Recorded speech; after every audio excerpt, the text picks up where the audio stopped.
Well, all right. I don't know if this is going to work. Hopefully, we won't have any issues. So I tried to go live about, excuse me, 9 minutes ago at right at 2 o'clock here in the Central Time Zone, 3 o'clock Eastern, and everything was great. It showed me over here on my screen that I was live for over 3 minutes, and then my personal camera feed went blank, and I all of a sudden couldn't see myself, and then it completely I don't know, crapped out. So anyway, hi, my name is Rhonda. Welcome to the very first ever edition of Travel Talk Thursday. Normally we would get started at 3 o'clock Eastern time, to Central, and I tried, as you may or may not have been around for the first part, but we're just going to kind of pretend like that didn't happen and that we're getting a late start today. So today, I want to talk about the CDC regulations and how they are going to affect leisure travelers. But before I do that, for those of you that don't know me, my name is Rhonda, and I am the owner of Secret Agent Travel. I help busy families take the stress and time and confusion out of planning their vacations. So I would love to be able to help you out with yours. But without any further ado, let's get into the topic at hand. So back on last Tuesday, January 12th, the CDC made an announcement that they were going to be changing the regulations for airline travel for passengers coming into the United States. Excuse me.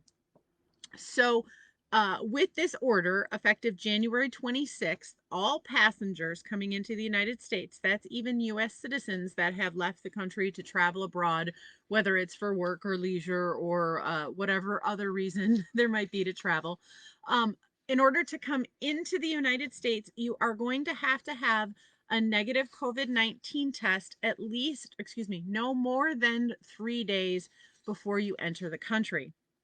So a lot of people are wondering how this is going to affect leisure travel. So I'm going to break it down into the three ways that this is going to affect leisure travel. And now that's a really oversimplified way of looking at it. So I will tell you a little bit more information as we go along.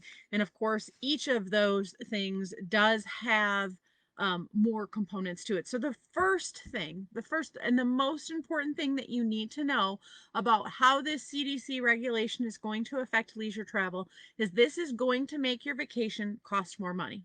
All right. It is just as simple as that. Leisure travel is now going to cost more. There is going to be the cost of COVID-19 testing. So if you're going to leave the country, you will need to have a test to come back, and there's going to be a cost associated with that. Chances are your health insurance is not going to cover that test. Maybe it does. You'll want to check with them specifically.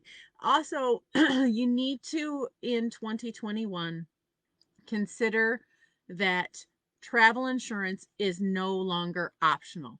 You need to plan on having travel insurance. Too many things can go wrong.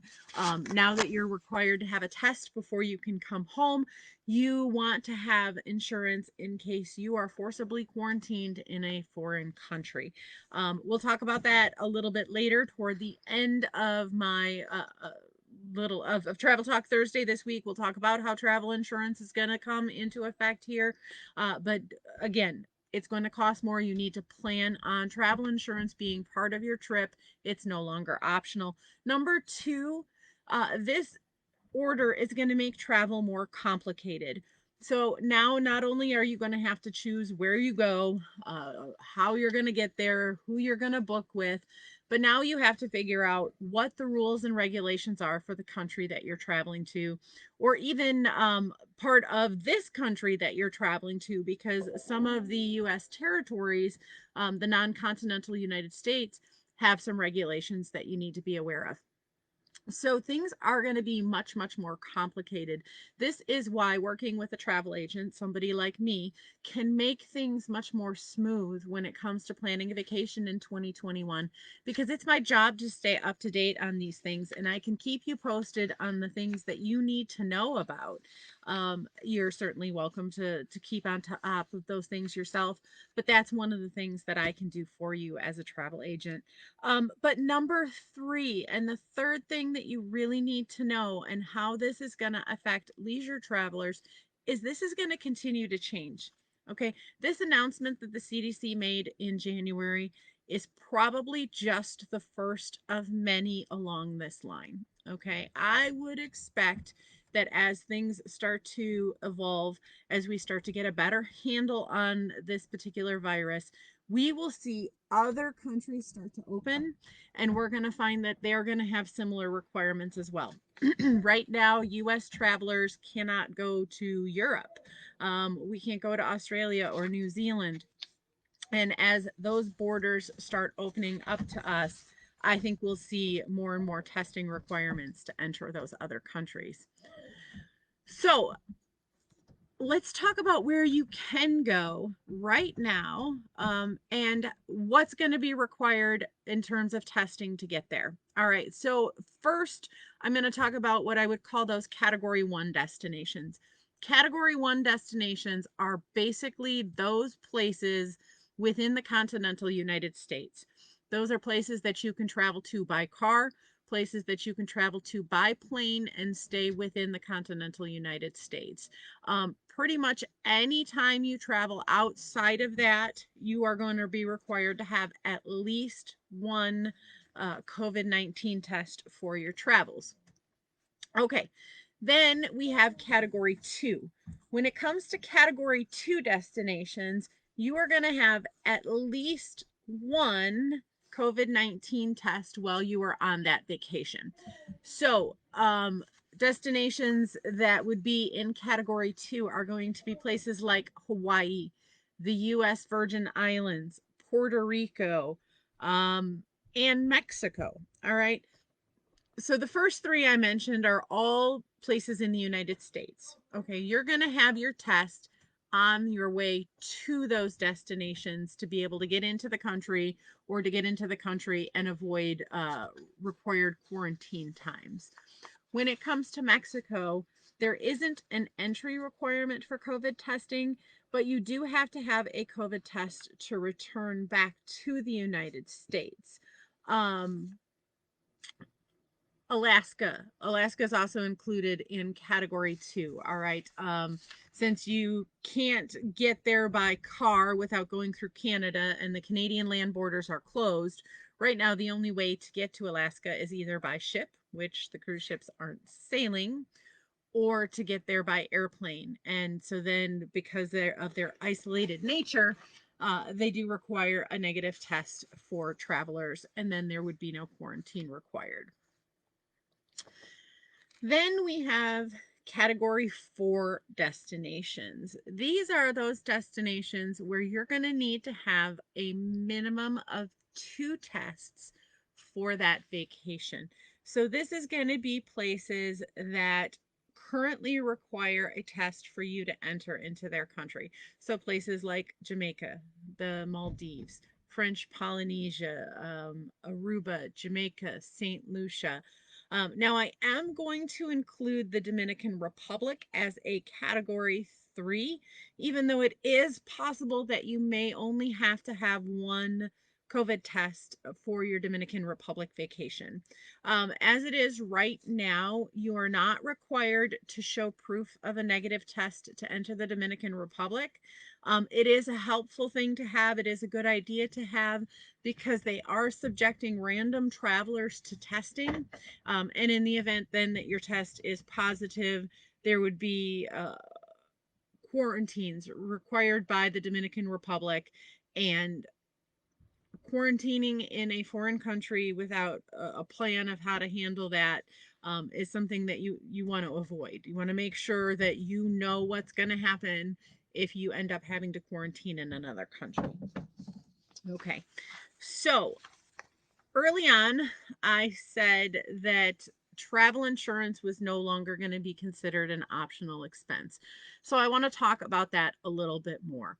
You want to make sure that when you're purchasing a travel insurance policy, that you have coverage for what is called trip delay or travel delay. Okay. And so that is the part of your policy that is going to provide coverage to you in the event that you go on vacation and your COVID test before you come home is positive and you are now quarantined in a foreign country. All right, so I will help you find the information that you need in your documents, but I am not an insurance agent. So you're going to need to review your insurance documents carefully and make sure that you, one, have coverage for trip delay, and two, have adequate coverage for trip delay. Remember, being quarantined in a foreign country for up to 14 days could potentially get expensive, and you don't want to find yourself in a situation where you're stuck, you're under quarantine order and you have nowhere to go and nowhere to be, and you can't go anywhere, you can't even feed yourself. So it's absolutely important, as I said, that you make sure you're purchasing travel insurance and that you're looking for, not only do you have trip delay coverage, but that you have adequate coverage. Okay, so I did see a couple people pop in and out, but it's not showing me anybody on here currently live. Are there any questions? Do you have any thoughts on what I've talked about? I guess if I looked at my notes here, we talked about Mexico. All right, so you only need to have a test to come home from Mexico after January 26th. I will say that most of the resorts in Mexico, even Jamaica, Dominican Republic, are offering either free or for a fee COVID testing right on the resort. So, who would have thought in 2021 that the hip new hotel amenity would be a nasal swab? But most of these resort chains have stepped up. They have taken control, so to speak, and they have said, we are going to make this easy for our guests to still come to our resorts. And so they're doing this by providing on site testing. I know at least one resort chain is doing that absolutely free until March 31st. And at that point, they're going to reevaluate the program and decide whether to extend it or to add a fee. My guess is once they start testing on site, they're not going to stop with that. They'll just stop with it being free. So that's something that we'll want to watch for. When we talk about Dominican Republic, actually, as I said, you're not currently required to have a test to go there. It's a good idea to get one just to show them, because as I said, you can be subject to a random test. I don't know. I don't, in fact, I don't think that proof of a negative test would actually prevent you from random testing.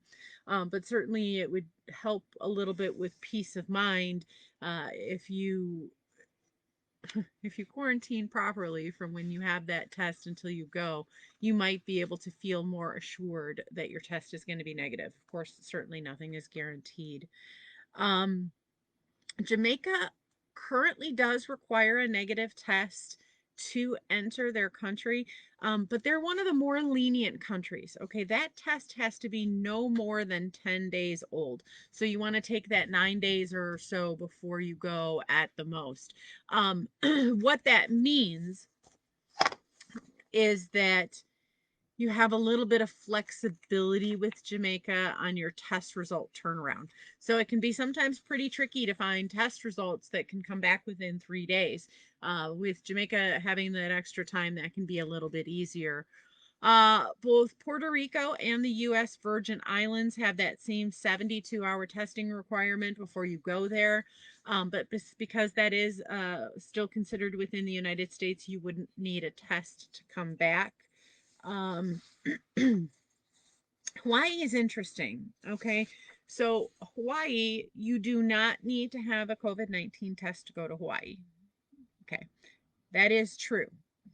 However, if you decide to go to Hawaii and you don't have a negative COVID test before you go, you are going to be put in quarantine, a self quarantine by the Hawaii government for a period of 10 days. And they're pretty strict about their quarantines in Hawaii. So I don't have much of the details. I actually just recommend, if you want to go to Hawaii, that you get the test, and then you can move around.